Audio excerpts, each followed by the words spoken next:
Tumakninah dalam setiap rukun solat. Bismillahirrahmanirrahim.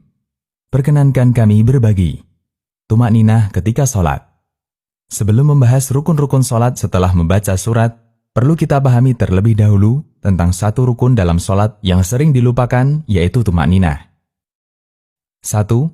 Tumakninah adalah tenang sejenak setelah semua anggota badan berada pada posisi sempurna ketika melakukan suatu gerakan rukun solat.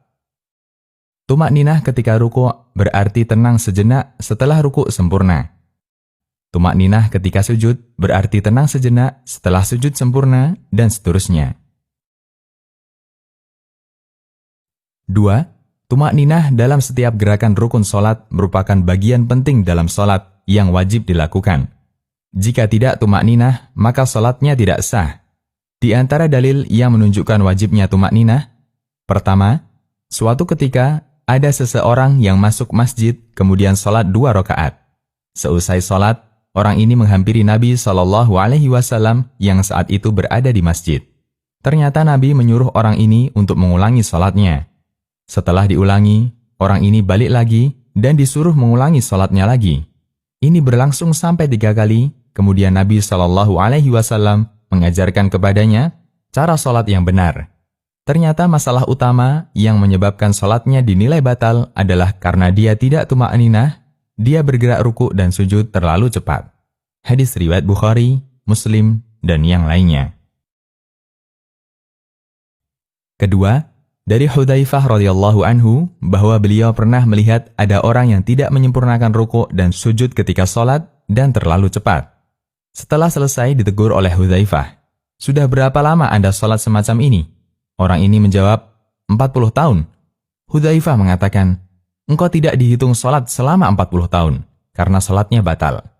Kemudian Hudzaifah mengatakan, "Walau mitta wa anta tusalli hadhihi shalah, la mitta ala ghairi fitrati Muhammad sallallahu alaihi wasallam." Yang artinya, jika kamu mati dan model sholatmu masih seperti ini, maka engkau mati bukan di atas fitrah ajaran Muhammad sallallahu alaihi wasallam. Hadis riwayat Ahmad, Bukhari, dan An-Nasa'i. 3.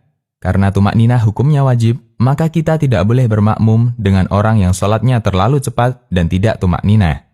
Bermakmum di belakang orang yang sholatnya cepat dan tidak tumakninah bisa menyebabkan sholat kita batal dan wajib diulangi. 4. Jika secara tidak sengaja kita mendapatkan imam yang gerakannya terlalu cepat, maka kita harus memisahkan diri dari jamaah dan sholat sendirian.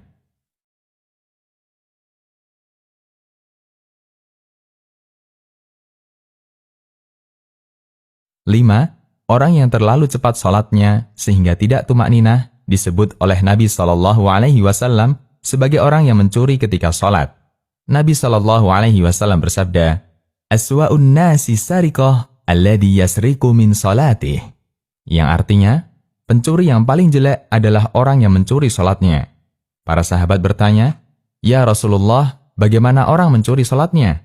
Beliau menjawab, "La yutimmu ruku'aha wa la sujudaha." Yang artinya, dia tidak menyempurnakan ruku' dan sujudnya. Hadis riwayat Ibnu Abi Syaibah, Tabrani, Hakim, dan disahihkan Adz-Dzahabi. 6. Kita diajarkan untuk saling mengingatkan agar sholat kita sempurna. Karena itu, jika kita menjumpai ada orang yang sholatnya tidak tumakninah, maka kita harus mengingatkannya sebagaimana yang dilakukan Nabi SAW dan para sahabat. Karena jika dibiarkan, sholat yang dia kerjakan bisa berstatus batal. Demikian, semoga Allah memudahkan kita untuk menjaga sikap tumakninah dalam sholat.